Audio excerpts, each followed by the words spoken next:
Il nous reste quelques minutes pour parler d'un sondage Ipsos qui a été publié ce matin. On a demandé aux Français quelles étaient selon eux les pratiques et les apprentissages les plus importants à transmettre aux jeunes. Eh bien, figurez-vous, et ça nous a surpris en préparant cette émission, c'est pour ça qu'on avait envie d'avoir votre point de vue, que 85% ont répondu le savoir-vivre et la politesse. Ça arrive, pardon cher Lucille, devant le respect de l'environnement et très très loin devant les valeurs altruistes comme la solidarité ou la générosité qui sont très mal classées.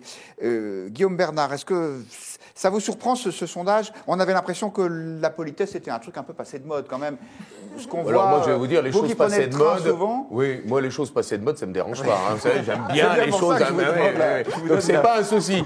Non, ce qui m'inquiète, si vous voulez, c'est que la politesse, ça ne se décrète pas. Et qu'en fait, la politesse, le savoir-vivre, ça s'apprend naturellement. Mais justement, et ça s'apprend très jeune. Je veux dire, malheureusement, je crains que pour des gens qui sont déjà adolescents ou adultes, c'est peut-être un peu trop tard. Et donc, par conséquent, la situation de la politesse ou non dans une relation sociale, c'est le résultat. C'est pas et c'est le signe, je dirais, d'une appartenance commune. Moi, il me semble qu'effectivement, il faut traiter les causes qui ont conduit à ce qu'il y ait un délitement du lien social, une atomisation du corps social, un individualisme, un hédonisme qui sont destructeurs, je dirais, de notre relation d'altérité. Et dans ce cas, la politesse reviendra. Ça sera la conséquence et ça ne sera pas la cause. André Amatou. Alors, ce qui est intéressant, c'est de savoir qu'est-ce qu'il y a derrière cette politesse, qu'est-ce qu'il y a derrière ce savoir-vivre. Je vais vous raconter une petite anecdote qui m'est arrivée il n'y a même pas une heure quand je venais à l'émission en métro. Il y a une personne qui est rentrée dans la rame et qui a commencé à nous hurler à la figure que Jésus était notre ami et qui était venu nous sauver et qui était très heureux de l'annoncer. Mais c'est vrai. C'est vrai. Alors, on aura peut-être un petit désaccord sur le sujet. C'était pas Guillaume Bernard. C'était pas Guillaume Bernard, non, à part s'il était déguisé. Mais voilà, et il nous a hurlé à la figure que Jésus était notre sauveur. Il y a eu une espèce de soupir général d'agacement dans le wagon. Donc voilà, peut-être ne pas venir imposer ses vues à tout le monde. Ça fait peut-être partie des choses à assimiler. Parfois, ou alors imposer aussi son sac à dos. Je me souviens d'une interview d'Alain Finkielkraut qui disait le sac à dos dans le métro, pour lui, c'était un signe de l'ensauvagement de la société. C'est-à-dire que les gens ont leur truc et tout le monde est obligé de se pousser pour laisser de la place. Mais peut-être est-ce un propos réactionnaire, Lucille Schmidt? Je suis hyper d'accord avec Alain Finkielkraut. Et en Angleterre, il y a marqué qu'il faut poser son sac, en fait. C'est ça qui est intéressant. C'est aussi pourquoi est-ce que dans notre société, les injonctions au savoir-vivre, à la politesse, au fond, se font si rares. Là, je serais très réactionnaire. La deuxième chose que je voulais dire, c'est que je pense que ce qui est compliqué, c'est que les rôles sociaux ne sont plus vraiment compris. Puisqu'on raconte des anecdotes, convoqué à une réunion par le professeur principal de mon fils, nous discutons, et il y avait une histoire de notes de français. Et mon fils dit à son professeur principal, mais de toute façon, que faire avec cette professeure de français? Elle est tout le temps dépressive. Alors là, je me dis, mais c'est pas possible, tu peux pas parler comme ça de ta professeure. Donc on discute, et c'est ça qui était intéressant. Et le professeur le dit, mais tu ne peux pas dire ça de ton professeur. Donc il y a un réapprentissage que je n'avais pas mesuré sur la question de qui fait quoi, la question du respect et de la différence générationnelle. Et c'est pas une vieille conne qui le dit. Je pense que, y compris, moi, je dois organiser la différence générationnelle avec mes enfants. Et donc, je pense que, je ne sais pas si il faut apprendre aux jeunes, mais il faut que nous apprenions aussi à structurer des relations, alors même que nous sommes dans une situation qui déstructure, tout simplement parce qu'il y a un sujet de réseaux sociaux, il y a un sujet d'horizontalité.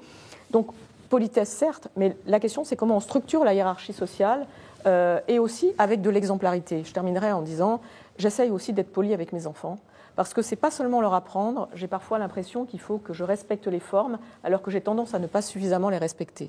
Donc, je m'adresse à moi-même l'injonction d'être poli.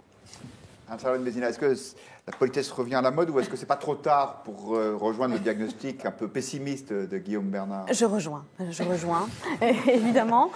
C'est surtout que ce qui me paraît paradoxal dans ce pourcentage, c'est si on continue à suivre un petit peu la chaîne, c'est que le savoir-vivre apparaît en premier, mais que tous les moyens pour le savoir-vivre, dont la solidarité, etc., les valeurs, apparaissent, elles, en dernier. Donc, la finalité est belle, donnons-nous les moyens. Ça pose aussi la question de qui, parce qu'on a des lois sur le harcèlement de rue, sur le respect des femmes, etc. Et je me demande si c'est vraiment le rôle du législateur, de la Constitution, même des valeurs internationales, pour arriver à remettre de l'ordre dans tout ça. Moi, il y a une valeur, alors chacun y est allé de sa petite anecdote, alors la valeur qui me manque un petit peu, c'est l'autorité. Je trouve que on arrive parfois, en tant que professeur d'université, avec l'impression que l'éducation est à refaire, que c'est en primaire qu'on aurait dû leur apprendre certaines choses, comme l'expression écrite ou orale, pourquoi pas.